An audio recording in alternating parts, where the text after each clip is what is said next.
제가 조각하는 이 불상은 목적이 뚜렷해요. 절에 성상으로 모셔놓고 거기에서 이제 불교 신자들이 스님과 함께 신행 활동을 하는데 어떤 구심점이 되는 그런 불상을 만드는 게 제 일이에요. 지금 그 노스님께서 보여주신 그 오브제들하고 제가 만드는 거하고는 그 개념 차이가 좀 있긴 있습니다. 최초에 부처가 열반을 드실 때, 돌아가실 때 이야기예요. 자기 형상을 만들지 말라고 그렇게 이야기를 했었어요. 그래서 돌아가시고 나서 근 500년간 실제로 그렇게 지켰어요. 그 시기를 무불상 시대라고 이야기를 합니다. AD 1세기경 정도 되는데 그때의 파키스탄 그 간다라 지역과 조금 더 내륙 지역에 있는 마투라 지역이라는 거기에서 불상이라는 게 생겨나기 시작합니다. 전법을 하는 데 있어서 말만 갖고 글만 갖고 하는 것은 아무래도 좀 약해요. 그러니까 이 종교의 구심점이 될 수 있는 가장 좋은 게 부처의 상을 만드는 것이다 해서 이제 부처들을 제작하기 시작하고 명도를 갖고 있는 걸로 제작이 됐었는데 이게 진짜 불상과 가짜 불상이라는 거는 형태로는 가릴 수가 없어요. 진짜 불상과 가짜 불상은 내가 정하는 거지, 내가.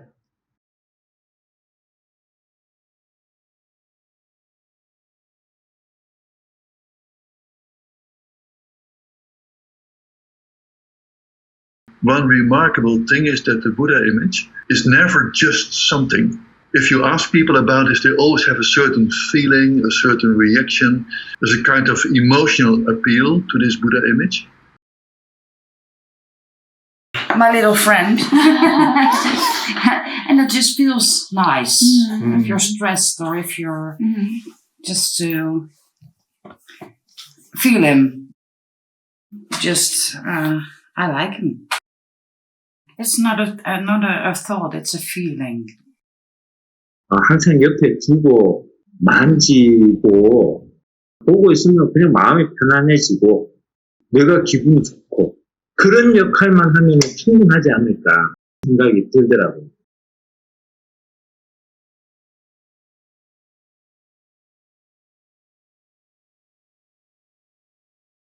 그런 불상이나 이런 것들이 어떤 유통되는 루트가 있나요? 뭐 샵이 있다거나.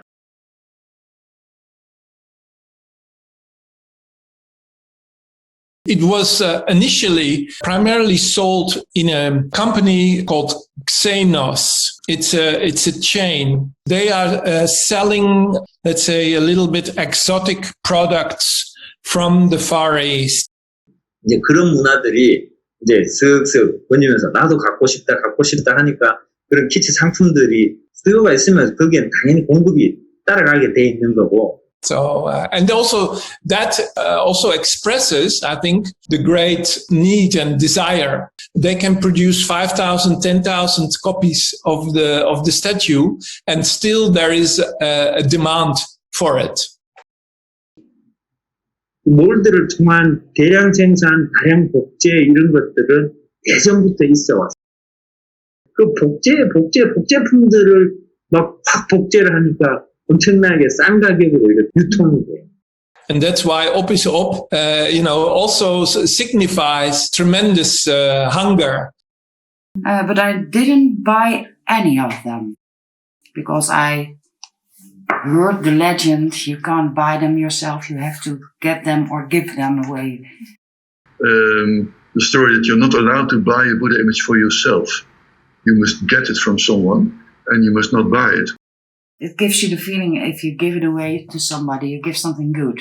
Whatever you mean by it, if it's religion or just a friend or just a gesture of compassion to someone. If you give them, like a Buddha, you give some luck and some best wishes. There's typically a story that actually developed in the West because in Asia, trading in Buddha images, it's quite normal. And sometimes they know that Westerners do not want to buy a Buddha image. So they have changed the name of the shop. It's no longer Buddhist art shop. Now it is called Buddhist gift shop. Yes, of course. Yes. It's a commercial. Yeah. Clever.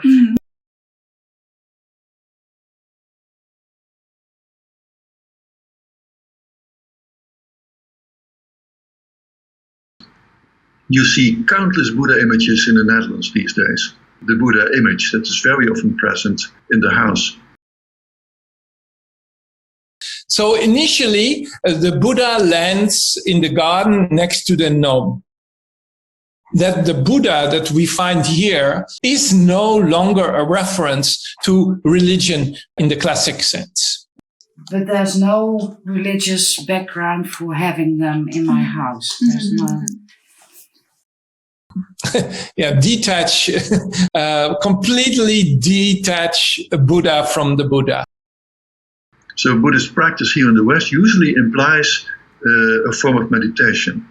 They practice Zen Buddhism or mindfulness, or in which the Buddha starts to become a reference to mindfulness, to internal peace and quiet. A calmness, just relaxed and Zen. Mm-hmm.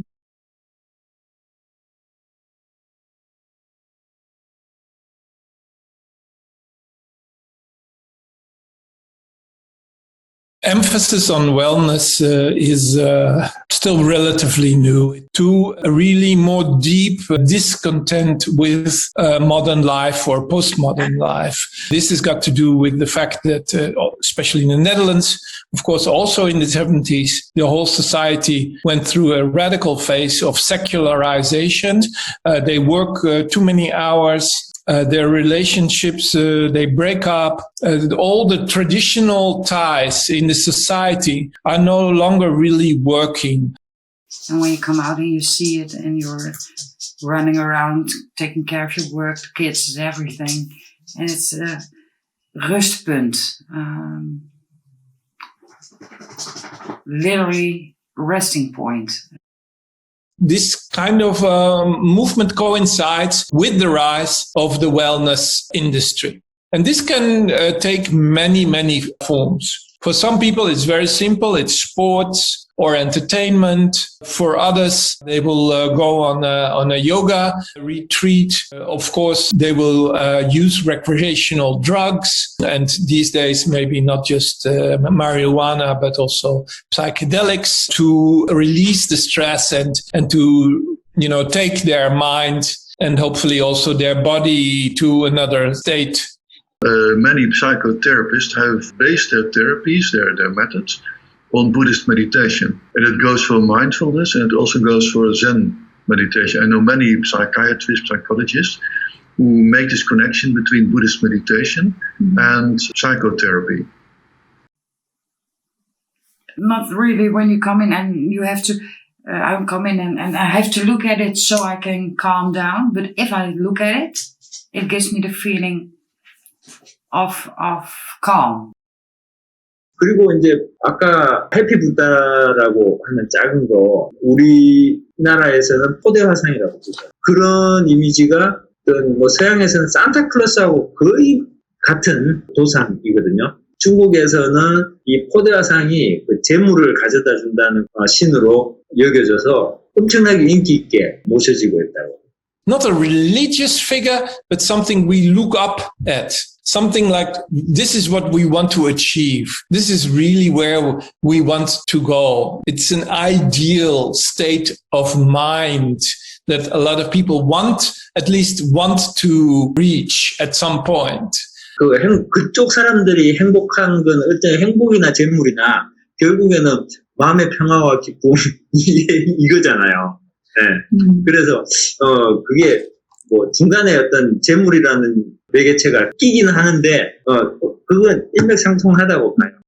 And when they put it in their garden or somewhere, it is a sign saying, I barely cope. I want to change some aspects in my dreadful daily existence. So the Buddha, as a symbol, shields us from the sheer busyness of the everyday life.